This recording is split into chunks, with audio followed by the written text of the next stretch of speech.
تعالوا اوريكم عملت ازاي الليمون بارز دي. طلع طعمها حكاية. الليمون في الحلويات عامة بيخلي طعم الحاجة حلو قوي، سواء كيكة الليمون او الليمون بارز. هنبدأ بان احنا نعمل شورت بريد كراست اللي بتتحط من تحت، ودي عبارة عن 2.5 كوباية دقيق منخول وعليهم 2 كوباية سكر بودرة منخولين برضه. نزود على الدقيق والسكر رشة ملح وكيس فانيلا، وبعدين هننزل عليهم ب3/4 كوباية زبدة سايحة. اضربوا العجينة مع بعض كويس لحد ما تبقى بالشكل ده. تجهزوا بقى صينية فيها ورق زبدة، وتبقى حجم الصينية 33 في 22 سنتي تقريبا، اللي هو 13 انش في 9 انش. وبعدين تحطوا فيها العجينة وتضغطوها جامد كده عشان تعمل بيز من تحت، وتدخلوها الفرن على درجة حرارة 180 اللي هي 350 فahrenheit. هتاخد في الفرن تلت ساعة تقريبا.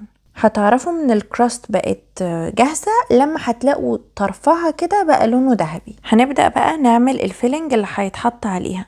وعشان نعمل الفيلنج اول حاجة هنحتاج سواء كبة او خلاط، ونحط فيهم 3 كوبايات سكر، ونضرب معاهم 3 معالق كبار بشر ليمون. مهم قوي الخطوة دي عشان نطلع طعم الليمون، يبقى كده السكر متطعم بالليمون حلو. بعد ما يتضربوا كويس مع بعض هنحط لهم نص كوباية دقيق متعدد الاستخدامات برضو، وهنضربهم مع بعض كويس، وبعدين ننخلهم زي ما انا عملت. بعد ما ننخلهم هنحط عليهم 8 بيضات بدرجة حرارة الغرفة، ونحط عليهم كمان كوباية عصير ليمون يبقى معصور فريش حلو قوي. بيدي طعم الليمون وهو لسه معصور فريش، بيدي طعم مختلف خالص عن عصير الليمون الجاهز. اضربوهم بقى مع بعض كويس قوي قوي قوي لحد ما كله يختلط ببعضه. بعد كده هنحط انا حطيت معلقة كبيرة فانيليا، بس انتوا ممكن تحطوا معلقة صغيرة، مش لازم تحطوا معلقة كبيرة. انا بحب طعم الفانيليا عامة في اي حاجة يبقى ظاهر. وبعدين تضربوهم كويس قوي قوي بالمضرب كده.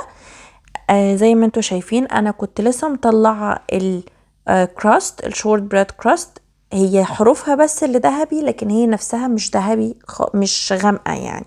فاتأكدوا انكم ما تسيبوهاش عشان ما تنشفش قوي منكم. تحطوا بقى الفيلنج على الكراست وهي لسه دافية، مش وهي سخنة قوي يعني. سيبوها كده 5 دقايق ترتاح، وبعدين حطوا عليها الفيلنج، بس لازم تبقى لسه الكراست برضو دافية شوية.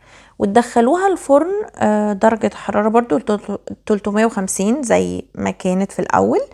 هتاخد حوالي نص ساعة، 35 دقيقة، 40 دقيقة على حسب. هتعرفهم انه خلاص بقى جاهز لما هتلاقوا الفيلنج ده مسك نفسه، ما بقاش سايل زي لما دخلتوها. خلوا بالكم هي بتستوي من الحروف الاول، وبعدين بتبدأ تستوي من السنتر، فانتوا هتعرفوا ان هي استوت لما اللي في النص هو اللي هيثبت.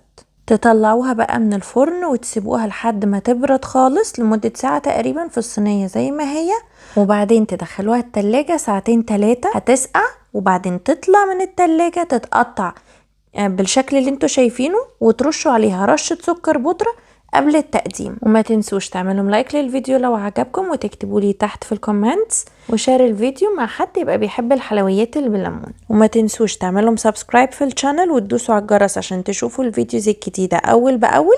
قوموا بقى جربوا الوصفة دي، وانا متأكدة انها هتعجبكم قوي. وبالهنا والشفا.